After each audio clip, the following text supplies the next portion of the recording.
uh, You are the fun Nazi. Forget the soup zero Nazi. fun. Turn on. Football is fun. I love football. He was like, football is fun. You like football. All right. I'm Coach Boone. And I'm going to tell you about how much fun we're going to have here this year. The only fun you get from football is right after you get the W. Everything else is hard fucking work. Yeah. I'll tell you what, I remember watching a Pat McAfee show at one point, and they were sitting there talking about how a certain coach made a bunch of players do down ups. In fact, I think it was Patricia.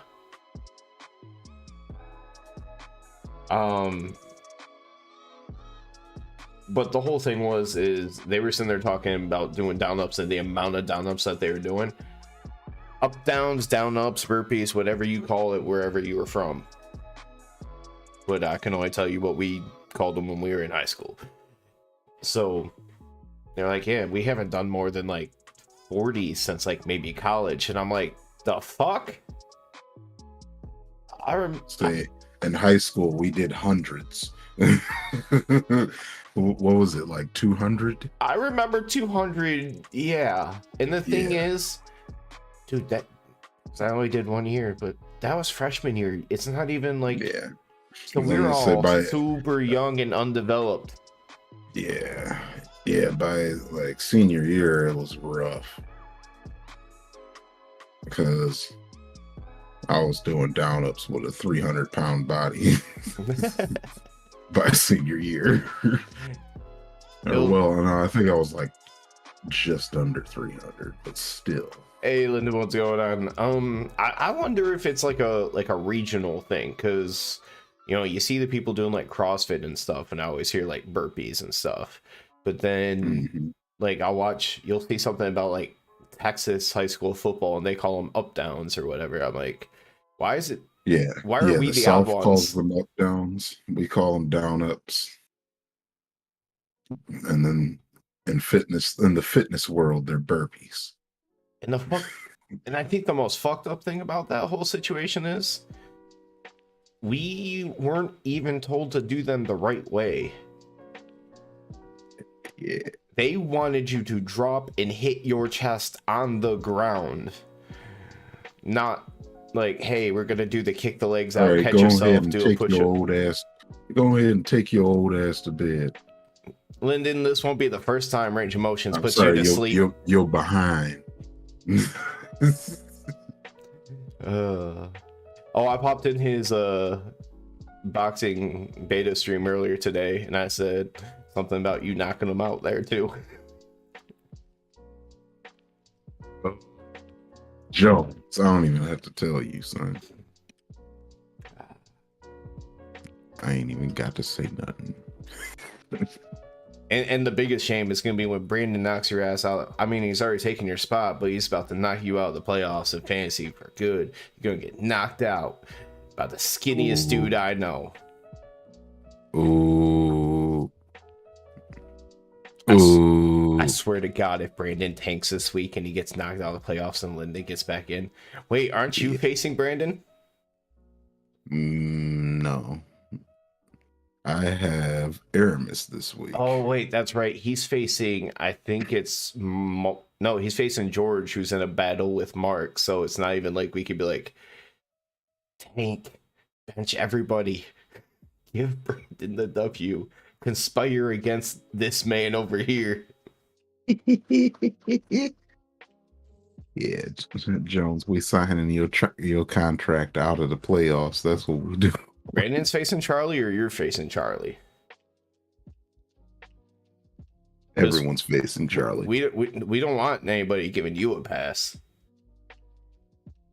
I mean, I beat you last week, and Joe Mixon was in the 4 or 4:30 game, and they didn't roll him out till like 3 o'clock. So he was in my lineup, got big old fat 0. Still beat you. Played Jacksonville's defense against the Lions, got me negative points. Still beat you. Yeah. Come on, It's about Charlie. to be. You have like 3 wins on the season. I need number 4 this week. Yeah. Charlie's got to keep pulling these dubs out because there's still an outside shot that I can make the playoffs, but I'm gonna need just about everybody to get their ass whooped. Yeah, because we're slightly behind them. We need it's basically that and tiebreaker, which Brandon has the 3rd most points for in the league right now. Yeah. And he's up there. I think he has the most points against. So basically, he's just been a victim of everyone else having good weeks or his team being massively inconsistent. He changed his name to Tim Tim. Tim Trash. I don't want excuses, Jones. I don't want excuses. I had a running back not ruled out until all the rest of the lineups were finalized. I'm gonna say, if you look at my squad this week and you still don't hear me making excuses, shut up. Listen, and the week before that, I lost with Josh Jacobs scoring 40 fucking points, and I didn't even make no excuses. Everyone else on the team sucked, and I lost. They were my playoff hopes. It'll be all right. It'll be all right. There's still, there's still always fantasy baseball season. the ones where they play multiple games a week, I won't do, because then you have to like set your lineup days in advance. But then if somebody gets hurt, you need to adjust in the middle of the week. Yeah, I would not, because fantasy basketball is almost as much work, I'm assuming, but not as much. And I was like, I have to check my lineup at least once a day. Have a good one, Lynn. Yeah, that's why, like, I've tried hockey. All right, keep it real, Jones. I've tried, but I always end up only half-ass paying attention to it. So yeah, it's just like, if you have to check that every single day, you get, you're gonna forget at some point. I want to remember it's the end of the sometimes week, on set purpose, my lineup. Actually, you know what it is like an hour beforehand when I get the alerts from like sports betting apps that remind me about Thursday Night Football. That's when I want to go set my lineup for the weekend. Mm-hmm. And then I won't have to worry about another damn thing until Monday night. That's why I like fantasy football. You go check it.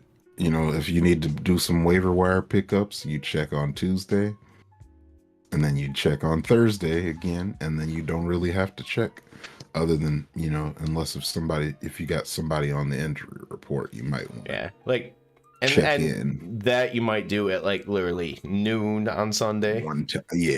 Mm-hmm. So yeah, at the most you check 3 times. Listen, this man over here is a commissioner. We will find a way to cheat you out of a playoff win. You're about to run to bed. We will find a way to cheat you out of a playoff win. He ain't gonna get no playoff win. If somehow he's ahead, we'll go in and adjust the scoring. The playoffs first to get a playoff win. He's just gonna be sitting on the outside looking in, just like the rest of us. Cause he ain't nothing but a little boxing bitch.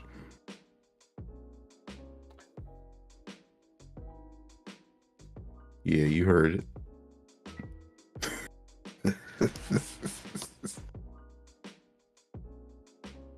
You heard it. I'm waiting to see the retort, but also I'm about to kick off this show once I sufficiently live up to this name up here. Actually, I'm gonna probably die of coughing or sneezing in a second. Yeah, you tend to do that.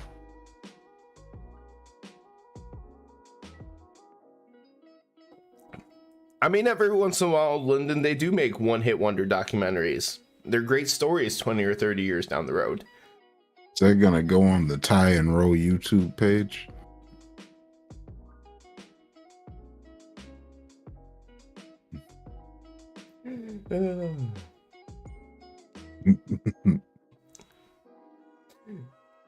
Well, it's Friday night, and you know what that means. We are Top Rope Tokes, and there was an episode of AEW Rampage, a pretty dang good one, I would say. Somebody missed about the first third of it.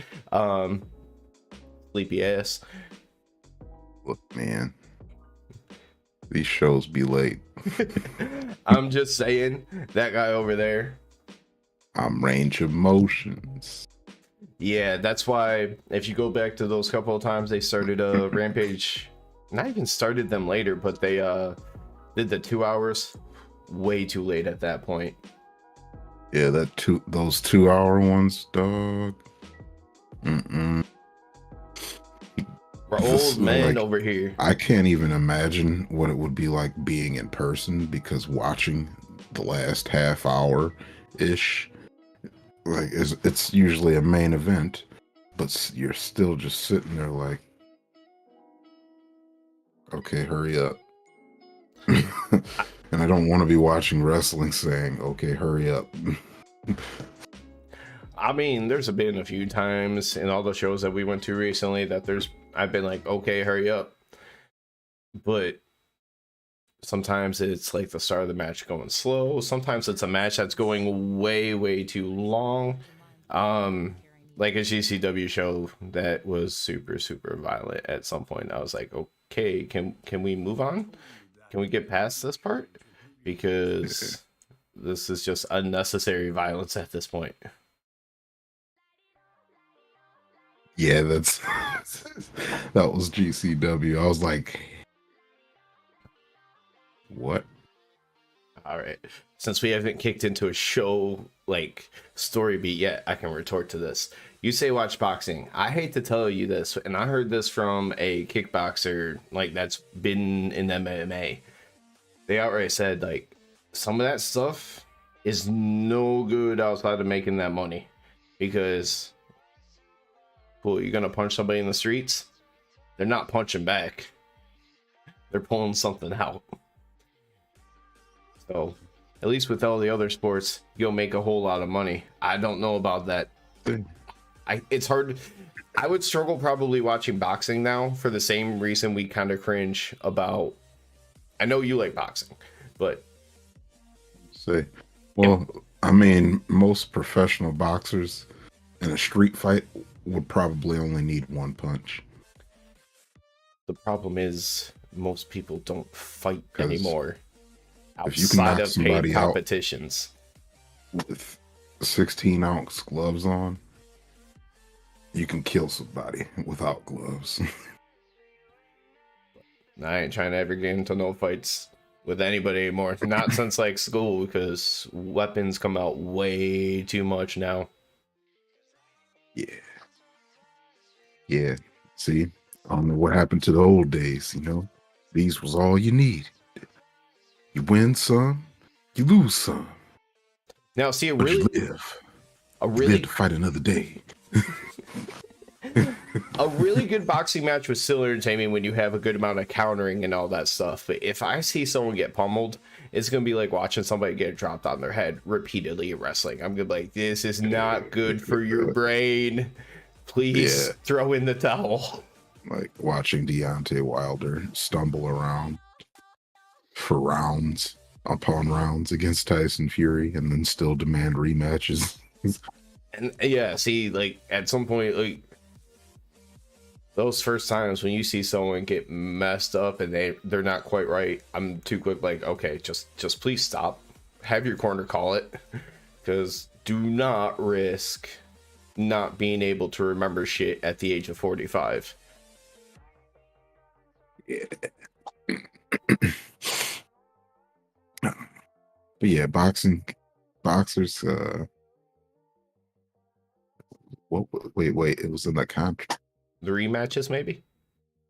Oh yeah, the rematches. Yeah. So, but I mean, if I got whooped that way, I don't even know if I would want to do it again if I got whooped the way Wilder did the first 2 times. I mean, yeah, because they called the first one a draw, I would have done it again. But after he got clearly destroyed the second one, I would have been like, nah, man, you good. I'm gonna save my dignity and go fight a few more people. Come back later, baby. Save your brain, because you know how we talked about, I recently went back and watched Any Given Sunday. Yeah. Knowing what we know now, that whole situation with Shark and like his health issues with his head and concussions, it's a whole different scope from when that movie came out. Yeah. Willie Beeman. I get the ladies. Oh, we go down this road, it's gonna be another Dick and Balls episode. Nah, it's just Willie Beeman. I get the ladies. See, Mr. Lee, what you haven't missed is what's us clowning him about fantasy football for about 5-10 minutes. Oh. Yeah, you did miss that part where we were getting on him. Yeah. I even told him the skinniest man I know is knocking him out from the fantasy football playoffs. Brandon, I swear, if you fuck this up, Say, I don't know if you know Brandon Lee or not, but this is kind of his thing. Do not fuck this up, Brandon. He will gracefully miss the playoffs somehow. Like, that man is having a good season and losing a lot. And the thing is only a few weeks back, Linden had a good couple games on him. Linden is collapsing and opening the door for you, Mr. Lee. Yeah. Well, Linden's pretty much out of there now. Yeah, it's unfortunate. I just think Linden has a leg up on both you and I. So that's why I'm like, Brandon, please hold this, because I'm not counting on myself. Oh, man. Unless Linden loses again this week, then it's on. Come on, Charlie. Oh, man. No, see, what's going to happen is I'm going to beat Aramis. Linden's going to lose. And Mark's going to lose. And wait, who's George against? Shit. So I want George to lose, too. I think it might be George and Brandon. Oh, okay. Yep. And then, yeah, perfect. And then George loses. And then Brandon and I get the last 2 slots. Yep, it's currently George and Brandon in the final week of our regular season. Yep, there we go. Let's do it. Current playoff has Aramis versus Brandon, Ryan versus Mark. Yep. And so that's what we're doing. If things stay as in the first round of the losers bracket, you and Jones. Oh, I would be beating him. I mean, facing him. I would have George, and then beat Charlie in power. Ooh. So right now, it's you, Brandon, and Linden all tied at 6 and 7. I'm behind 5 and 8. Mm-hmm. So there's if all 3 of you lose and I win,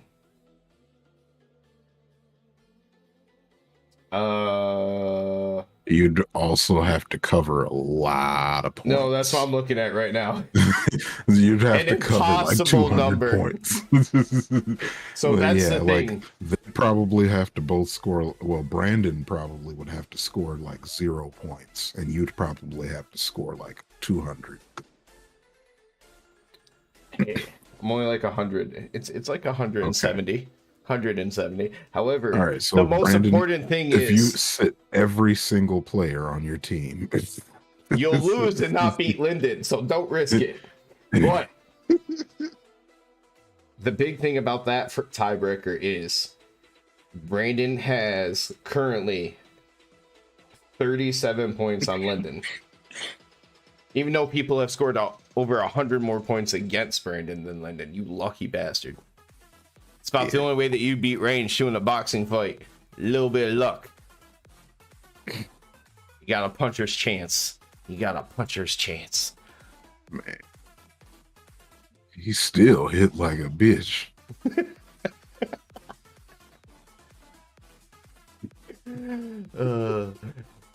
Crap, we've gone for like 15 minutes, 15, 20 minutes just clowning on Mr. Therapy over here.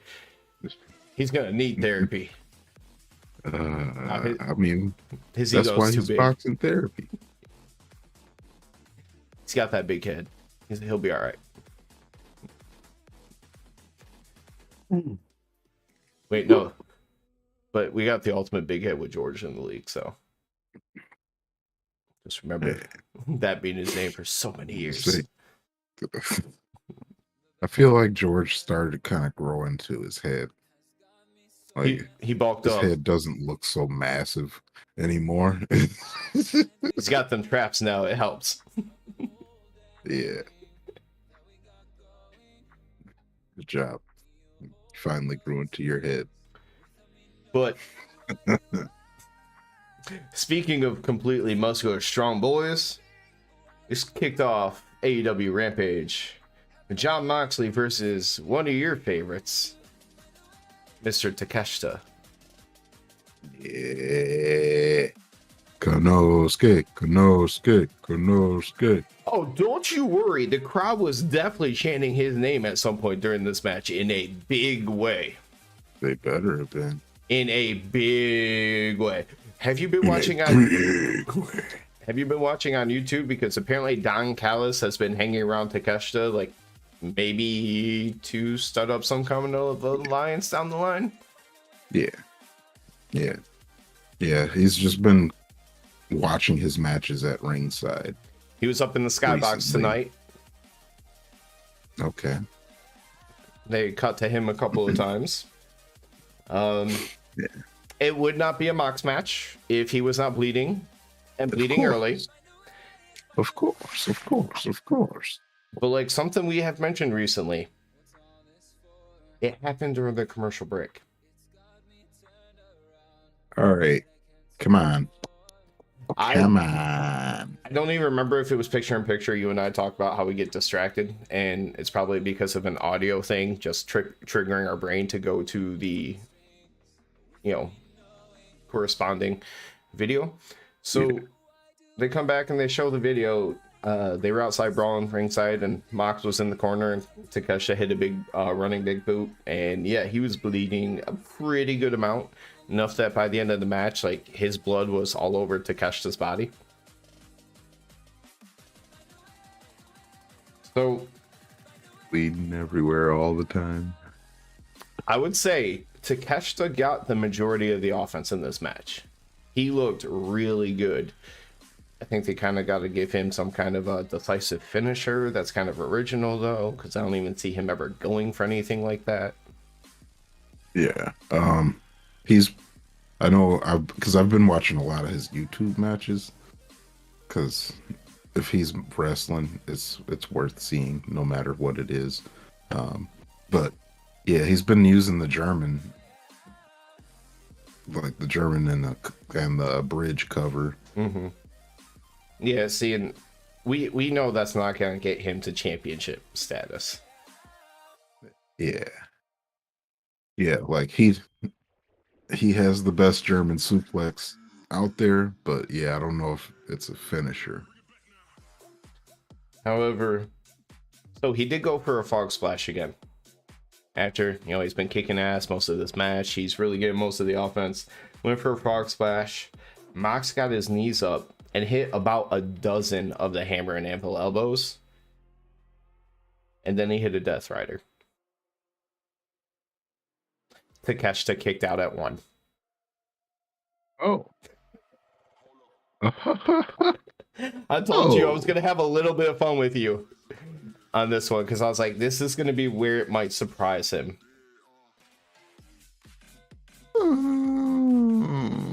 the match only lasted like a couple minutes after that.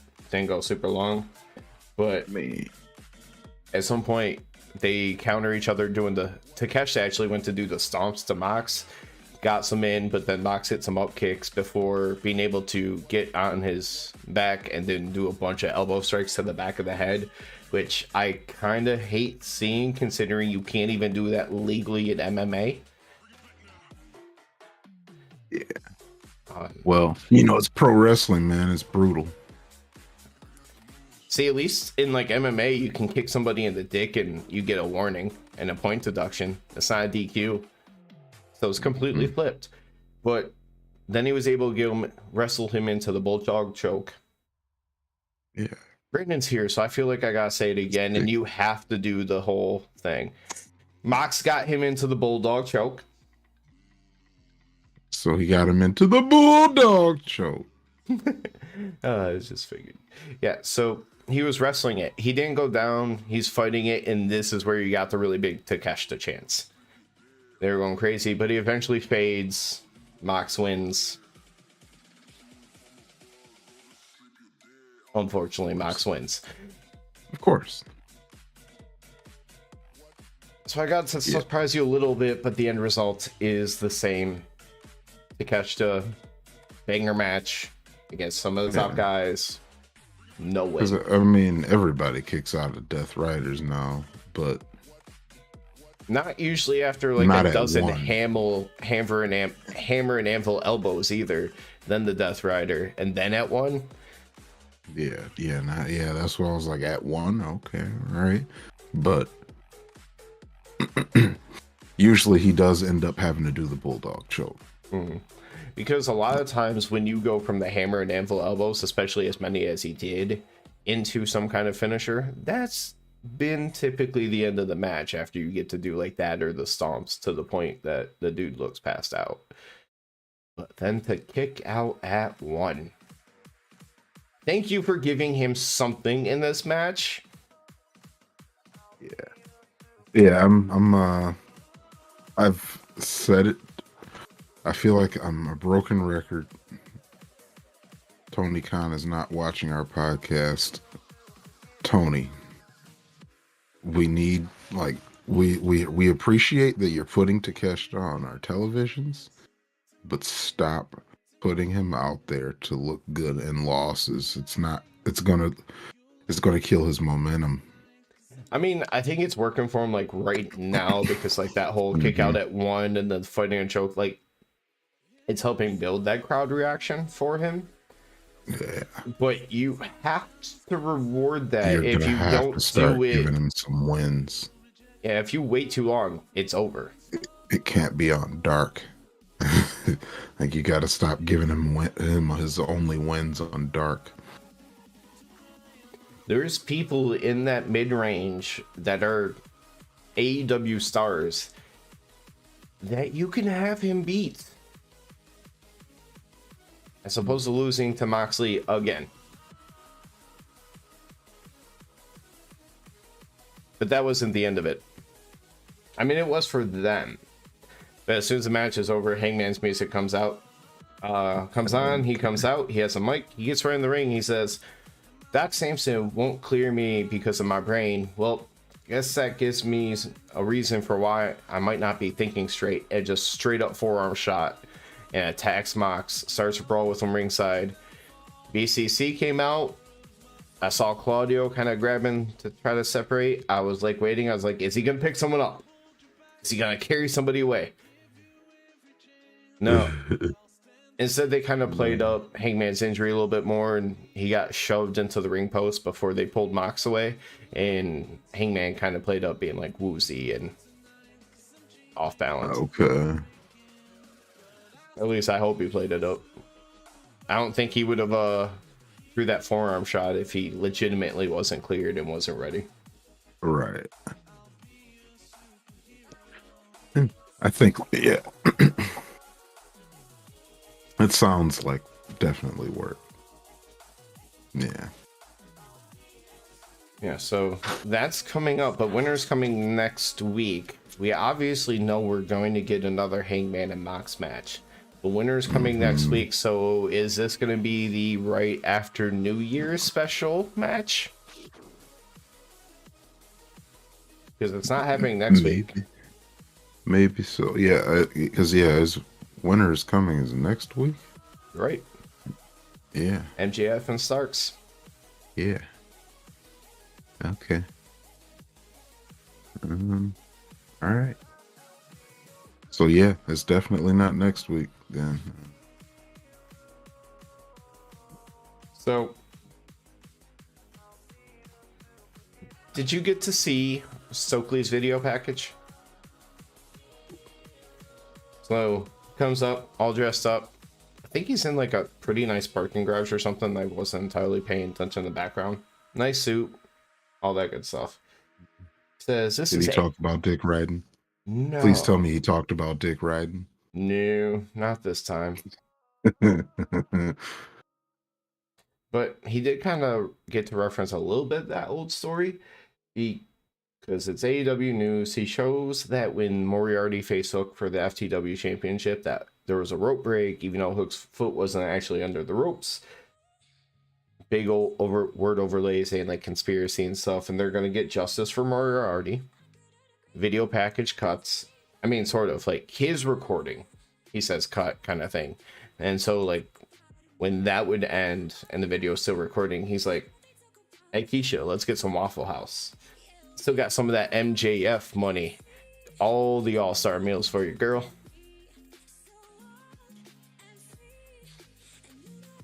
Wait, who's Keisha? She was off screen. Might not even exist. Oh, okay. Like he was like literally like end pose, yells off screen, hey Keisha. Okay. Hearing no voice or anything, it's literally probably nobody there.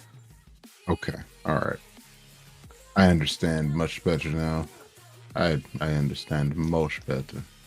So I know you were here for the next part though, because we weren't done with like the firm and more specifically Lee Moriarty, because we got him teaming with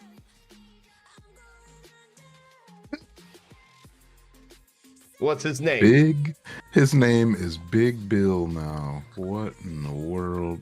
Say his 1970 name. Big Bill? Big Bill. They referred to him on commentary as Big Bill. It was on the graphic as Big Bill. I was so confused when I heard it at first. I thought it might have been a nickname, and then I saw it on the nameplate and everything too. I'm like, yep. Will Morrissey is Big Bill now. Like, I would have just stuck with the W Morrissey, and then everybody would just typically call you Morrissey and like go with that. Yeah. Big Bill, you described it perfectly during the show. He should have a gut, a singlet with one strap. Yeah.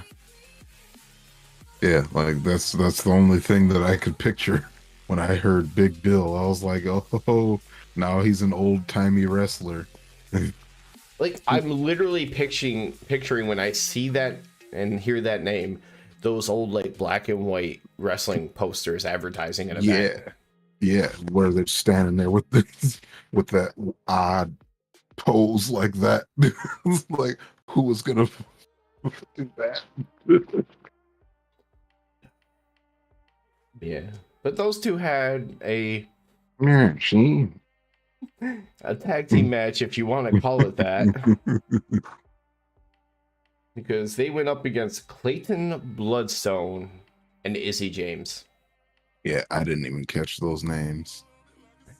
When it's nobody's like this, ever since that one time they literally named nobody, I've always tried to be like, okay, if they named them one time, I need to grab it because we're not going to hear it a second time. Yep. Because, we've, there's been many a time where we've been like, did they even show the graphic for the other team? No, just, it's people, it's stars against nobodies. Luckily, I've gotten to the point where if I see them, I can name two jobbers. I know who Kayla Sparks is. And if Ren Jones is ever on AEW, YouTube, or TV again as in a squash capacity, I'll be able to recognize him. Yeah, yeah. There's and then there's a few people that are like GCW regulars that you'll see occasionally too, and then I'll recognize them. You know what? That's actually something it hasn't really happened much, or at least on TV, because we don't get squash matches all the time. But it's nice actually seeing some of these other shows when some of these other people show up. We'll kind of get to recognize it. Like, I know they said Kid Bandit was on AEW at some point, and I'm like, son of a bitch. Oh, it might have been Dark or something like that, but I will have. I feel like I watch. I feel like I at least skimmed through enough Dark to where I would have noticed it, but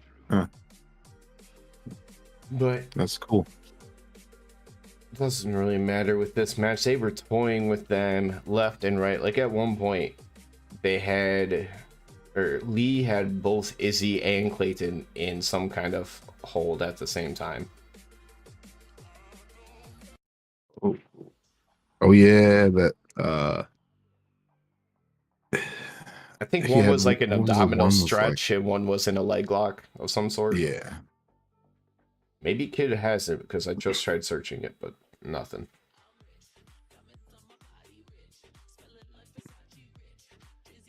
But they just toyed with them.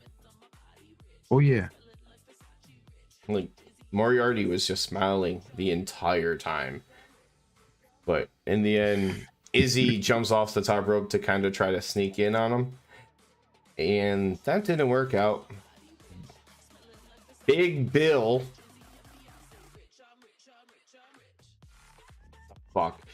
Like, it's the new stupidest name in wrestling after Wardlow has been retired. Yeah. By far. But catches him, chokeslam, win. Speaking of Big Bill chokeslams, did you catch Dynamite? I'll be honest, I have not gone back and watched it, but during this episode, they did replay it, so I got to see it. Oh, you did get to see that. Yeah. When you described it in my head, I was picturing him still going along the apron and just kind of landing like this towards his neck. Not like a power bomb to the apron, but a chokeslam instead. Because we've seen the power bomb a number of times, but not a chokeslam like that. Yeah. Yeah, it was gross. Yeah, that seeing that was why. Yeah, I was like, yeah, once you see it, you'll know that that's why that was my hit of the night, because I thought Jungle Boy was dead. If I didn't, I was like, yo, he's dead. If I didn't already have one picked out for tonight, I would have actually considered using a replay on this episode of Rampage as my hit of the night. But I have one picked out, and you probably already know what it is. So. Then we might be going for the same thing here. It's half of an episode of Dynamite, so you know what? You can have half the counts because we're on the same page then. Main event? Yep. Before we get to the main event, though, I'm going to talk about a little bit of a Hikaru Shida versus the Bunny. Shida. I was actually happy. The Bunny got some chance in the beginning. I think this was kind of acknowledged to be like a return from injury before this match was booked, so maybe it was just for that aspect. Because I've never known her to be super popular. Yeah, I didn't. I was like, oh, the Bunny on TV. Interesting. Oh, so the Butcher and the Blade have a tag team match. That's what you're telling me? Yeah. That's what if you said the Bunny on TV, that would be my prediction, not in an actual match. I mean, I like her, but hasn't been used in that perspective, and I don't know how injured she's been throughout the time, but who knows? But it feels like she still needs a lot of work in the ring, but she's got personality though. But at least in ring personality and everything. But this match was also not only for the Regina DeWave championship, but the winner would get a shot at Jamie Hayter and her championship. Which the winner's going to be the new AEW Women's World Champion. Jamie Hayter for a long time, sir. For a long, long time. Please and thank you. What really kind of sucks is finding that out. It's like, cool, they tried to make this match more important, but at the same time, Hikaru Shida, the bunny. Yeah. Like we know who's got to be the winner here. They're not giving the bunny a title shot. You know what? In some of these kind of situations, I wouldn't mind if they broke their normal respect for the fans and did a super heavy, I don't want to say DQ thing, but something. I mean, they do it now with the cheating and the help, but I wouldn't mind them kind of surprising it for a Hayter's first title defense, which you know she's not going to lose. Cool, throw Bunny a bone, and then they can circle back to having Hikaru Shida feud with the Bunny and Penelope Ford after they cost her. Like, I don't mind it for certain situations like that, kind of throwing a surprise out there now and then, though. Yeah. Because if not... Yeah, not the bunny. Not yet. That's the bunny's gonna need some work. But it's not for pay-per-view, it's for like a random episode. So it'd be like Wardlow facing a scrub. Okay. Yeah. Because... But that's what Wardlow does. But the only reason I say that is because it would kind of be helpful to not have that reaction that we basically just had, which was, hey, we know who's winning this match. Yeah. Sometimes there's a little too, like, I think we've talked about it. Sometimes there's a little too much predictability. Yes. Especially with Rampages.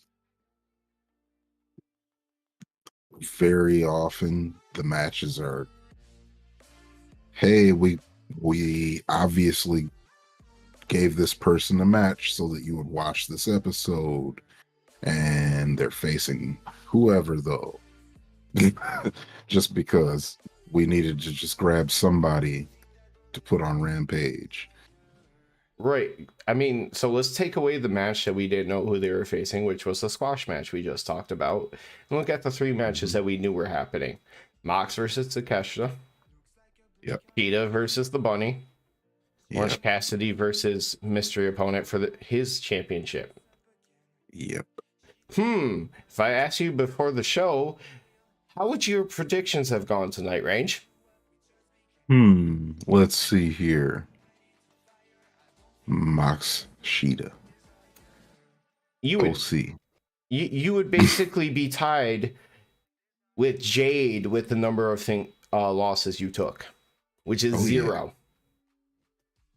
Yeah, I'd be undefeated. Yeah, we would. You could join the baddies. Do they need somebody? Do they need me? I'm bad. Well, think about it. They have let. I do have on this gold jacket today. Kira's gone. They threw more. Why am I blanking? We already talked about him. Stokely, when he left a while back, once he had the firm. I mean, they could afford Mark to add Sterling a person. is still her lawyer, though. Yeah, but he's not in every video. I know. I was like, God damn it! Why is Mark Sterling still her lawyer? Right.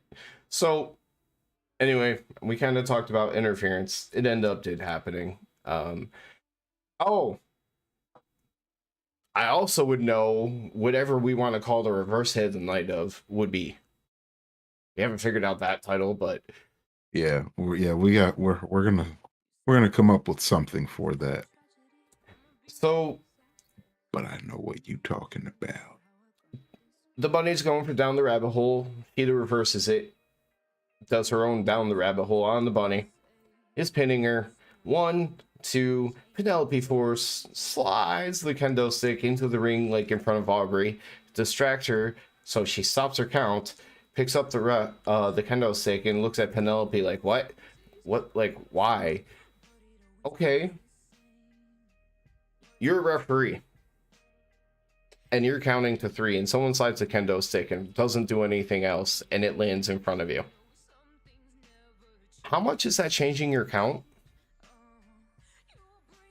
I mean, it's not changing my count at all, but, you know, a scripted wrestling show, it might change their count. Maybe she was supposed to do something more and didn't have time, or I don't know. I think she might have missed the spot there, maybe, and just did whatever she could. I think that my 3 count would become maybe like another half second longer. Like that quick, like, what? No. Then still 3. Mm-hmm. But why would you stop your count, get up, pick up the kendo stick? Why? Yeah. Because you got to get them kendo sticks out of there. This sounds like something Jericho would bring up, saying, "Who would do such a thing?" Yeah, kind of man does. You gotta get those kendo sticks out of there, man. That makes it. It's a mix for a dangerous workspace, and you can't have that. Anyway, that allows Aubrey to kind of be distracted, which allows Penelope to get involved on the outside again, which ends up backfiring, and the bunny kicks her. Sheeta goes in, hits the katana, gets the W. What a surprise. Yes. Go Sheeta. But the night got so much better because I got to see Jamie Hayter walk out onto the stage with that beautiful championship. Yeah. Such a sight. She was holding that belt. And she was like, you and I, we're going to have a real good match, Sheeta. Do we know when that is?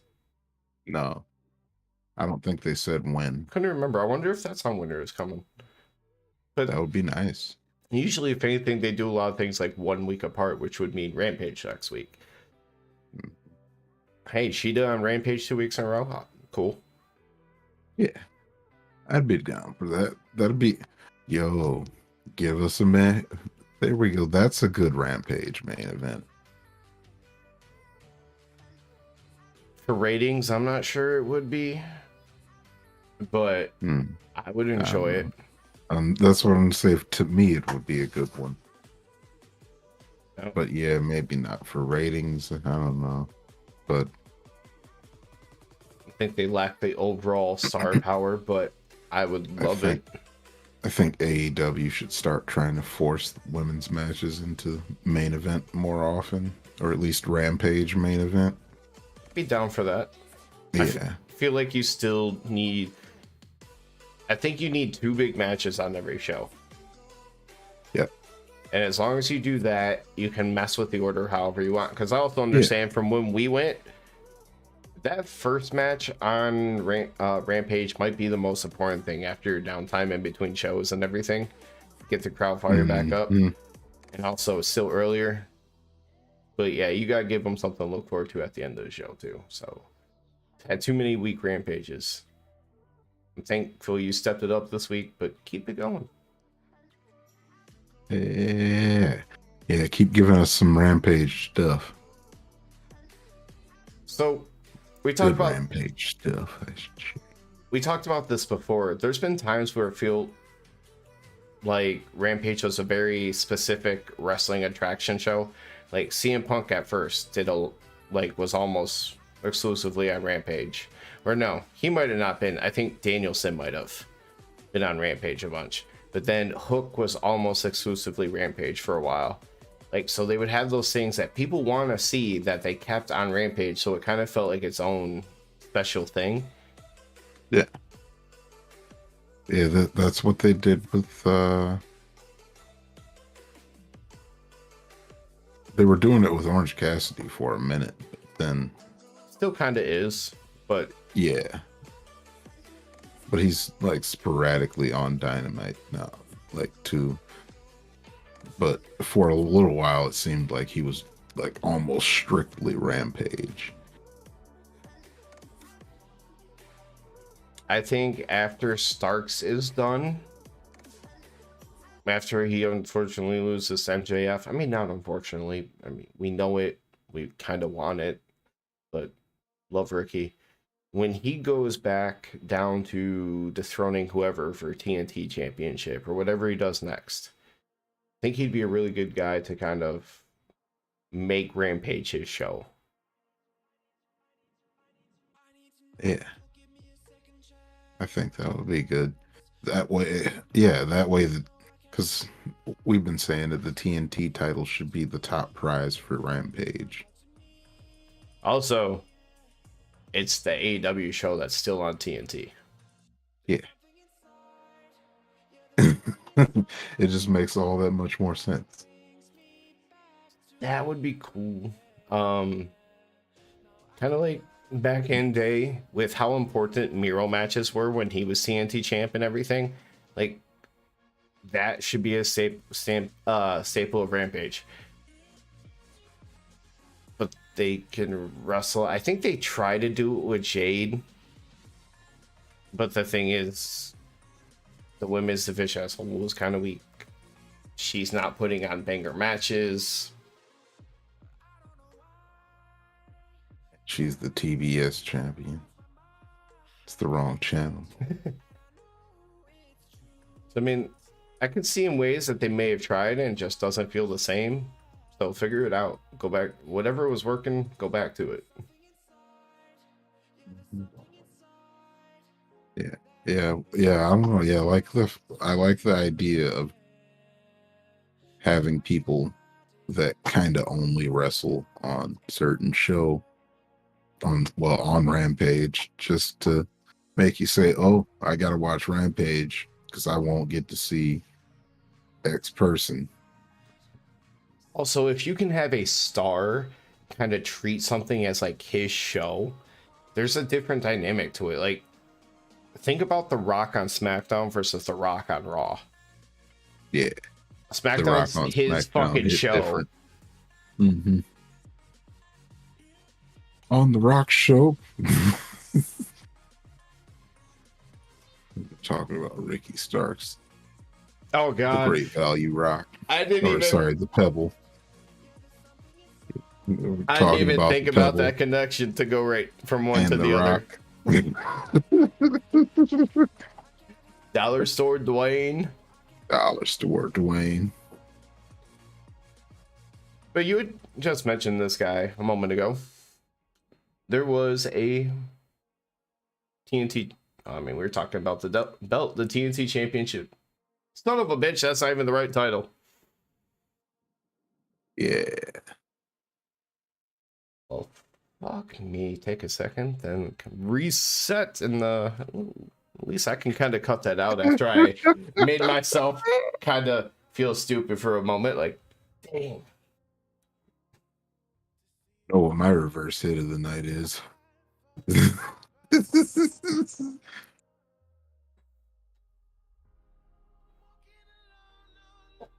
If you follow the lifestyle and you partake, you also understand. Talking a lot. Definitely gonna need some hydration.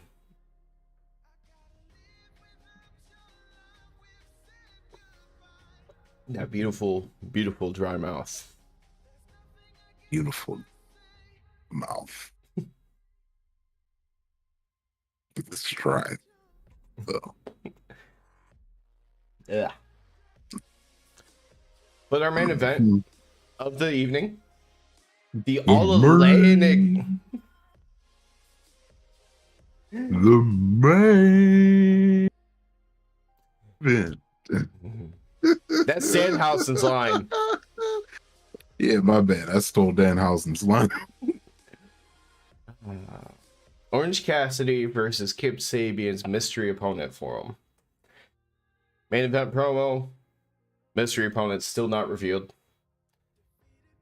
Kip does acknowledge that the best friends are with him, but he was like, I see that your painted up clown friend or whatever he said isn't there with you. What is he, under the ring for his antics or whatever? He pops into frame with Mark Henry. So yeah, he's just standing in front of Mark Henry with a microphone, trying to hijack Mark Henry's lines. So I don't know if it was the charm of like what Danhausen is as a character, or if it just wasn't as good as when Orange Cassidy did it, because Orange Cassidy was almost like a line for line, almost like it's practiced. It was perfect. Yeah. Danhausen and Mark kind of talked over each other a bit. Yeah. I feel like they didn't. I don't know, or maybe it was just because Orange Cassidy did it already that it wasn't as good. But to me, Danhausen's also kind of like an interruptive type of person too. Yeah. So that's why I'm like, I don't know so if it was kind of him. makes sense for him, yeah. But when Orange Cassidy did it, that was gold. It was perfect. It was done perfectly. But honestly, I started laughing as soon as Danhausen, like, because he didn't walk to from the side of Mark. He walked from like where the camera is into frame, so you just kind of see him slowly walk into screen from the bottom of your TV. And as soon as he popped up in that bottom window, I started like laughing. Yep. As soon as he's asking where he was, I was like, he's gonna pop up. But I didn't know he was gonna pop up with Mark Henry. I thought he was gonna pop up somewhere with the best friends or behind Kip. Honestly, I was just thinking that like behind Kip and just like getting aggressive with Kip to say, I demanding to know who the opponent is or something for Orange Cassidy in a very Danhausen way. Like I could have seen something like that. It would have totally made sense. Yeah. That was my only thinking. But hey, you guys got me.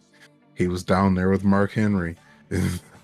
Or actually, that could have been a decent reveal for the opponent if they weren't going to wait until the match. Danhausen could have went into Kip's, confronted him about like who the mystery opponent was, and then the mystery opponent would like come in and like clock Danhausen, since they have a theme of take out Danhausen when he's not in the match. And that could have been the real reveal. That would have made sense too, but nope. I got a good laugh out of it, and I didn't get to see Danhausen beat up, so hey, take it. Danhausen did not get his ass beat today. Put that down in the books. When do we get seen there Danhausen dick punch?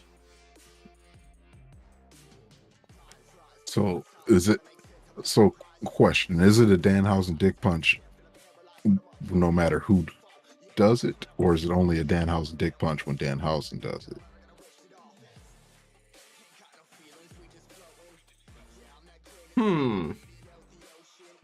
I'll allow it for anybody. Okay. Because if you did the splits and punched somebody in the dick, I would say you did the Johnny Cage. Yeah. Yeah, no matter who does it, it's a Johnny Cage. So whoever does it, we can call it the Danhausen dick punch. Which just means I know it's a straight jab to the balls. Yes. So whoever jabs someone to the balls, Danhausen dick punch from now on. He should use it as a finisher. I mean, he is very nice, very evil. Very evil, that would fit. Do you know what he did on the indies? And I think he attempted it. I don't remember how he won at the pay-per-view on 0 Hour. But I know he's attempted this before. But he did the go to sleep. And he always called it the very Neville.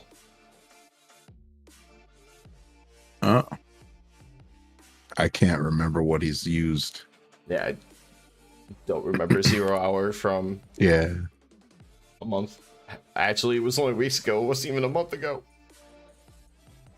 Yeah, it was only Almost a month, but not quite. It's been probably a little more than 3 weeks.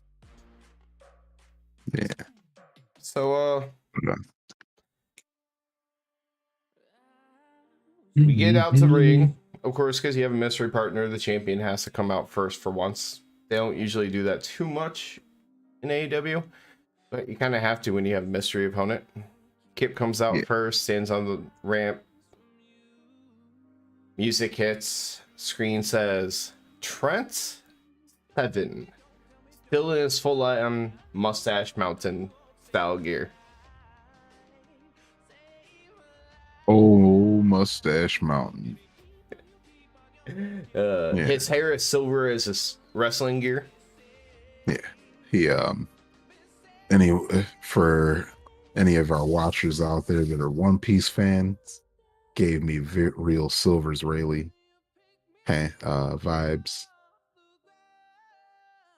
He's one of the older pirates in One Piece. Hey, badass though. I've heard of One Piece, and that's about the extent of my knowledge.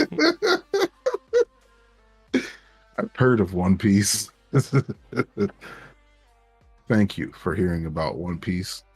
So, how did you? Because him coming out, you knew nothing, right?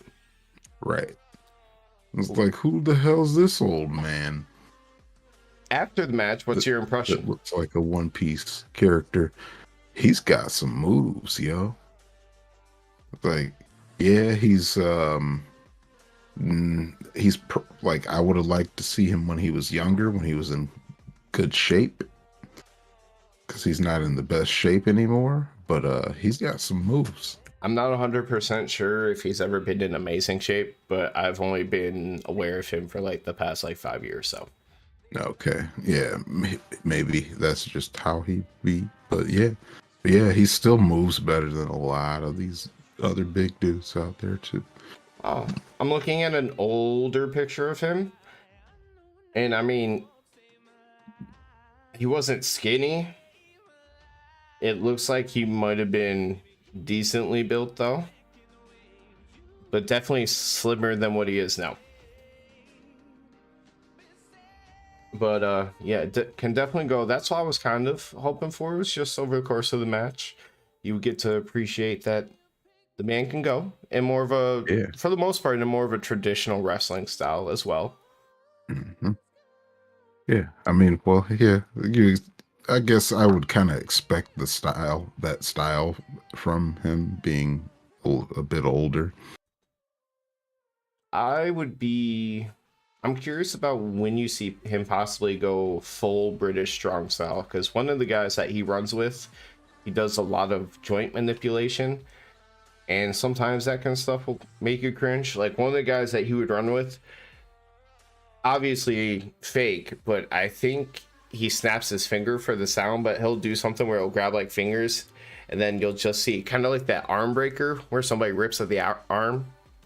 They'll do like this to make it seem like they're completely like ripping the arm off, the finger back, and they'll snap their fingers to make it sound like they're trying to break all their fingers. They'll do like that weird twisting arm and stomping on the bones where you're like, oh, if this goes ever so wrong, this dude's arm is done. But early in the match, he's chopping the shit out of Orange Cassidy. And at one point, he is doing out on the outside of the ring, and Orange Cassidy moves, and he slaps the ring post from the outside. So throughout the course of the match, you see him doing a lot of favoring that hand, avoiding his chops, changing up his striking style. They made it become a story throughout the match. But also, as the story was, Penelope Ford running out mid-match, going to get the Butcher and the Blade and the Bunny back to come take out the Best Friends. Whole music, everything intro in the middle of the match. Yeah.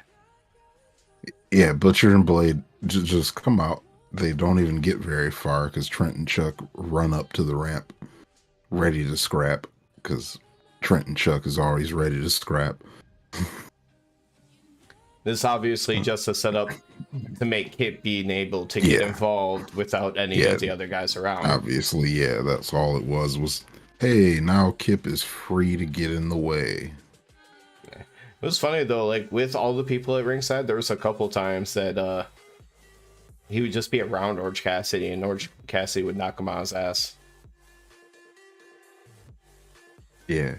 Or I liked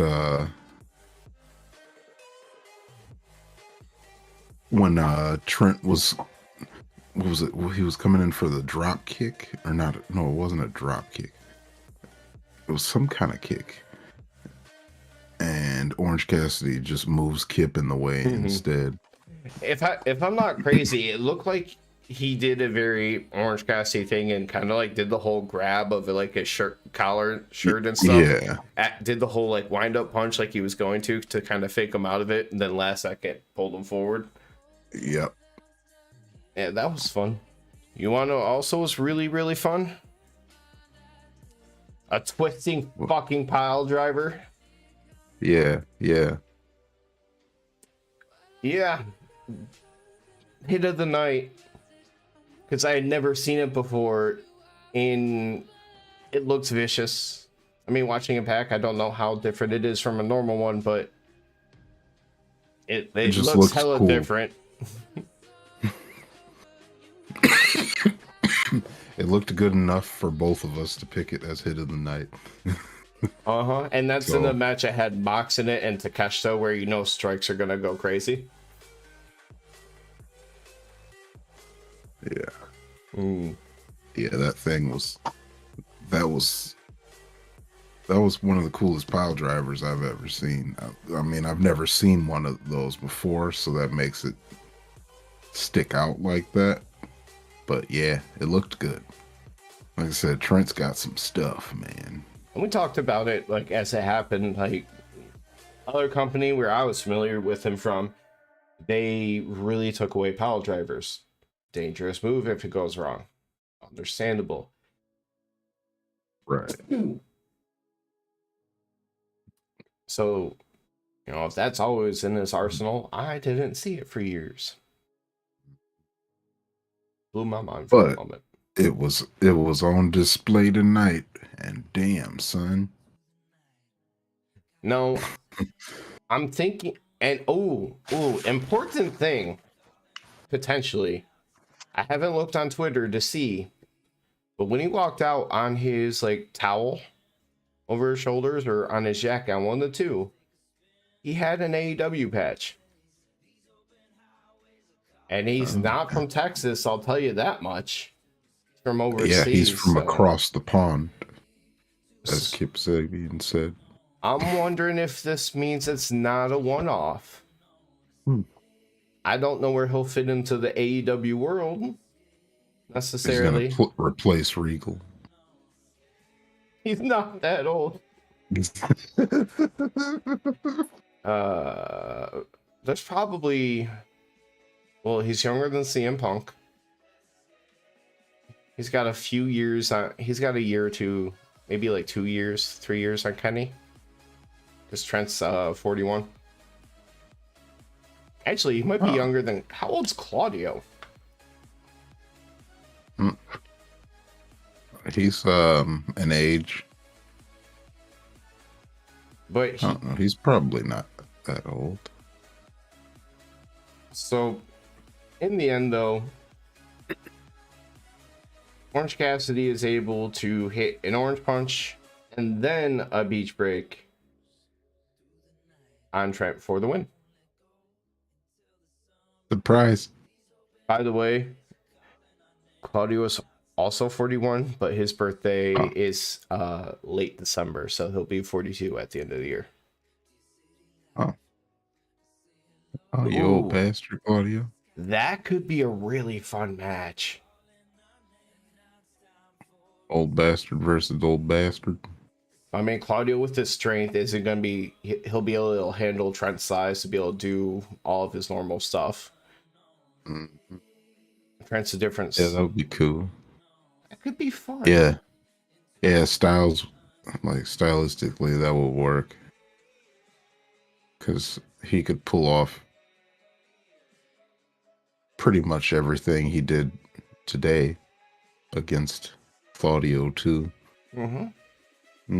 Yeah, that would be a good match.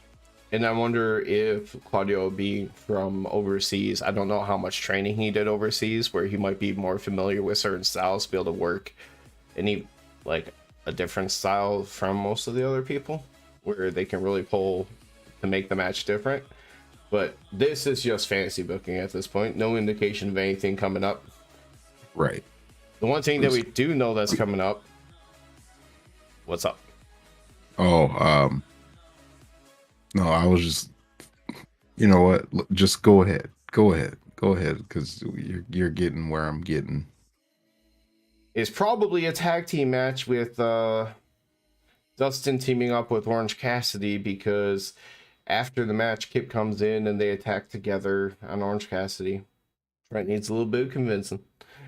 And Dustin Rhodes comes to make the save and lays them both out, and then helps up Orange Cassidy to end the show. So yeah, there's gonna be a tag match there. So I was just gonna say, I think the a single match between Dustin and Trent would be cool too. So the weird thing is, I know they were run off with, the Butcher and the Blade and stuff earlier, but why would Orange Cassidy ever team with Dustin when he's in a group literally known as best friends? Yeah. So that's why I said singles match. But it wouldn't make any sense for him to come out there and save Orange Cassidy for them, the two of them, to not be involved at all after. Just be like, hey, thanks for saving me. All right. Later. I mean, unless literally we get a video down the line where Dustin goes up to him like, hey, both of those guys now want to fight me. I came out to help you. Do you want revenge on them? Cool. Okay, we'll team together this one time. Even though that would be a very trope, cliche little video thing, it's about the, because Orange Cassidy should have his own beef with them too, because they were 2-on-1ing him. It's not like it should just be Dustin.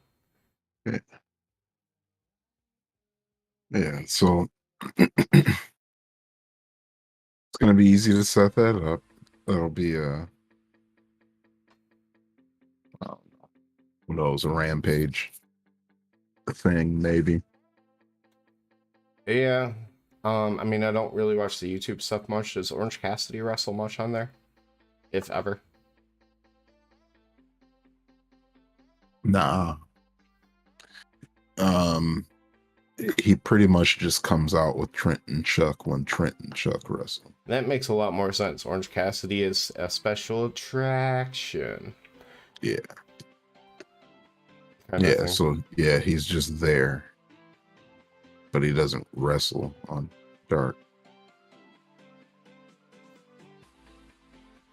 He wrestles on Rampage. Baby.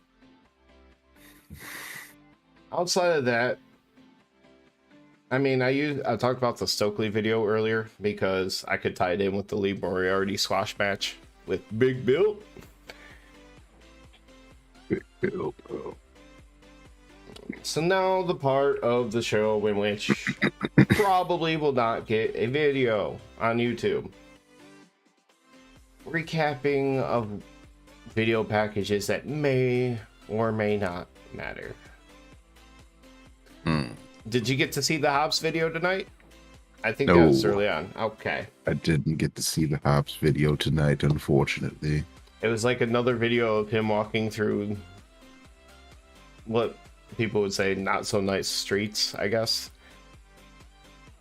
And he's like, you think you can walk a mile in my shoes?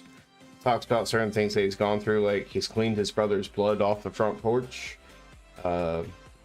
that people, they don't want that life, and he's coming for everything you got, even though he never mentioned a name. Okay. So it's still not getting to the point. I feel like it's just a very long intro to a rap music video. Hobbs is not going to be a rapper. But what but where are they going with these videos for Hobbs though? Because they're just showing Hobbs walking through hoods and talking about how rough his life was. Go somewhere with it, please. Sooner rather than later. Yeah. Like Please go somewhere with it. Like literally the next time you play one of these videos, have a point behind it and make it clear. Yeah, we need to go somewhere.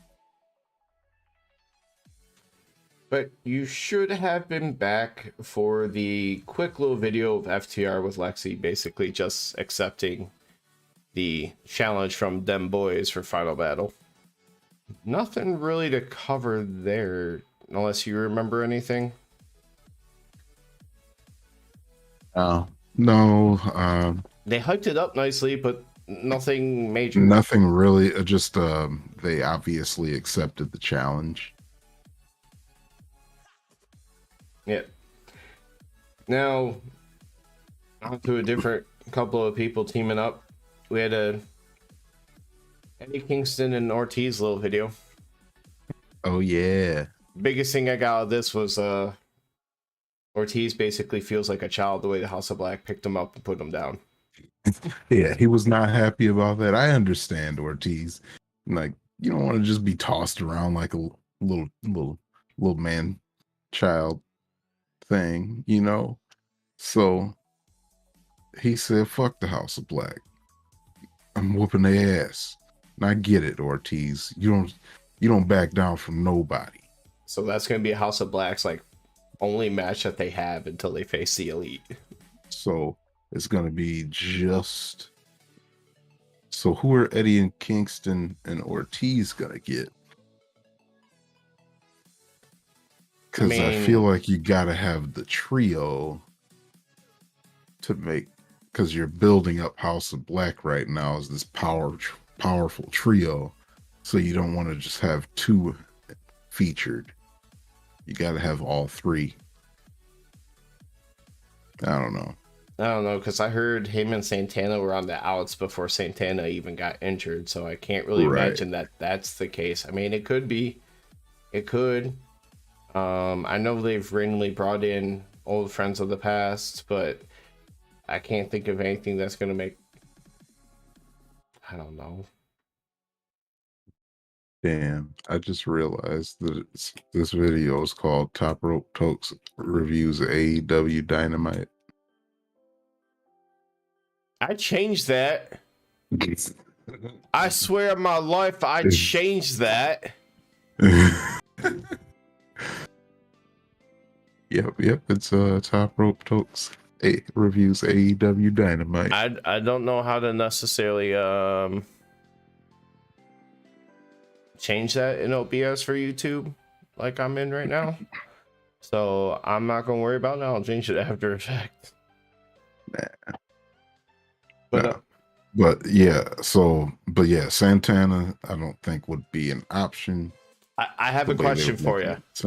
But I Uh, think I remember the answer. You remember when they did the intervention for Eddie? About his anger issues? I think it was Ortiz and the Lucha Bros before they started to cheat. Was there a fourth person? Oh wait, it was Pac, and they told him that like he was a waste of space or something, like for them to put their efforts on him or something. It was like the week before. Remember Eddie did that one promo that he just did the fake smile the whole time, like, see, I'm happy. I'm happy. Yeah, I definitely remember that one.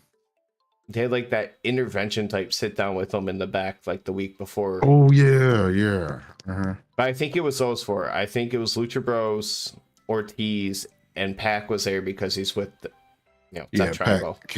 Pac walked in later and he's like, yeah, y'all, nah. Because they were talking about not cheating and stuff. And then Pac was like, nah, this hammer, this is all we need.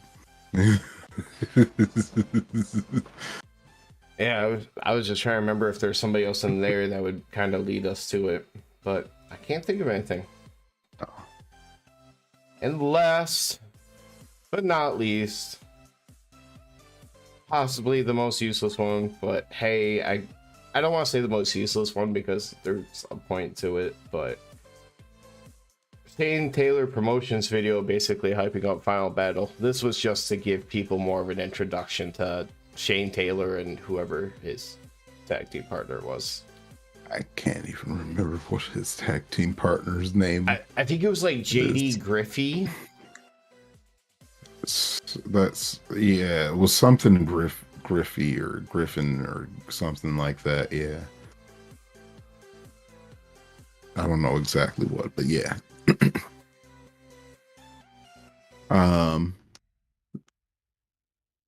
But yeah, it let us know a little bit about Shane Taylor and what they're about. History with Keith Lee, of course. We've got history with Keith Lee. It says Shane Taylor Promotions teammates Moses and Khan. Well, Khan is now with the embassy, so I'm like, that isn't the answer anymore. Mm-hmm. JD Griffey, yep. Yeah. Okay. I did like I mean, it'll be overused after a while here, but I promise you your limit is right here. And then he points at him and JD Griffey.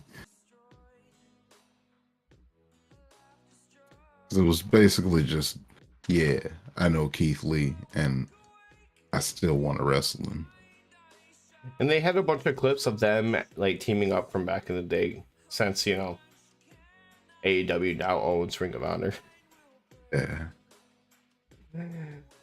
So that was kind of cool seeing that old clips, but yeah, it was just them really talking to get people to know them before the pay-per-view, because after Shane Taylor showed up, a lot of people were just like, who the fuck are you? He's Shane Taylor, from Shane Taylor Promotions. Oh, and you're gonna team with somebody? Well, who's your tag team partner? Because we have no idea. The other guy. Hey, there's somebody there that was named Moses at one point. And he part of the Red Seas, so everybody knows about him. I have no idea who or what that guy's doing now. But Moses? Oh, I would assume he's in like heaven or something. So what do you think of this Rampage as a whole? Compared to the normal Rampage, let's put it in that context. Well, yeah, I was just say this was a good Rampage. It was a good Rampage. Oh yeah. Anytime you get Takeshita out there, that's a win for me. Whenever you get to Takeshita, see Shida, Big Bill. The Big Bill.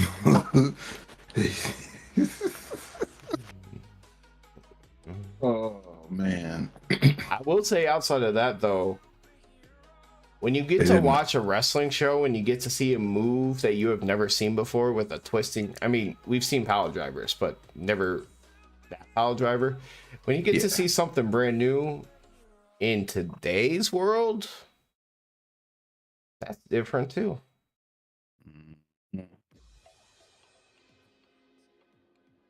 You ready for what? You ready for Ring of Honor Final Battle? I am. You ready for that double dog color match? I'm kind of mad I'm gonna miss the main event though. I'll double dog dare you into a dog collar match. That's what they said. Double dog Terry into a dollar collar match, man. Hey, there's a chance if you make it as fast as you can, maybe Willow will be the main event of 0 Hour. The main event of the night.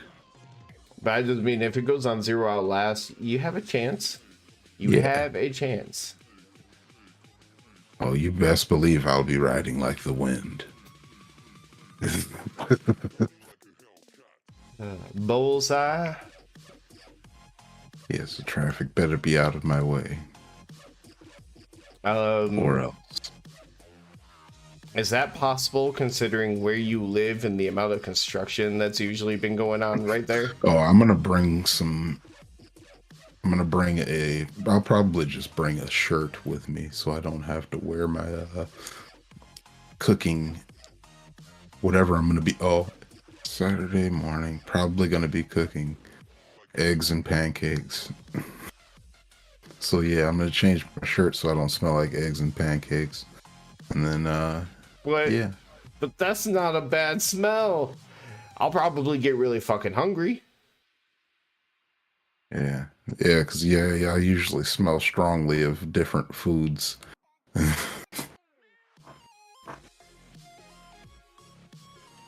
So after video editing stuff, I might go into the kitchen and start making some scrambled eggs or something.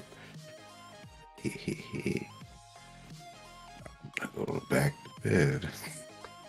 All right, before we kind of get too off the rails here, I'm just going to try to remember, if anyone's still watching or is watching this later on video on demand, drop a like, subscribe.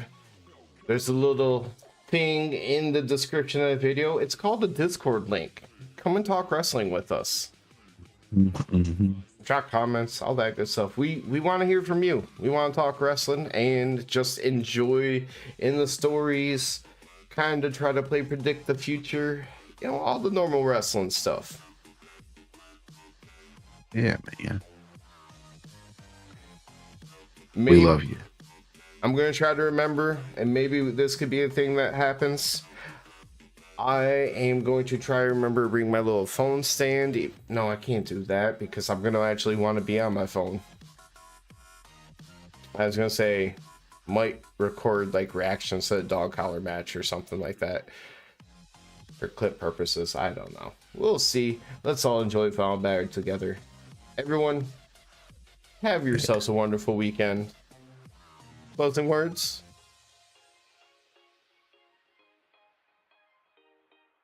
Willow Nightingale in the main event tomorrow at Final Battle. Everybody watch it. At 3 p.m. The main event starts at the beginning. Remember that. Shit, that's how Rampage operated for months. Mm-hmm. I would argue that the main event was the same thing tonight.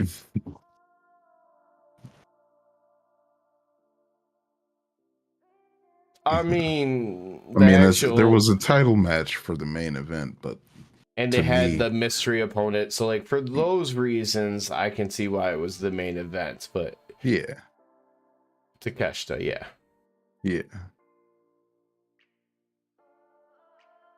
Mm-hmm. Right.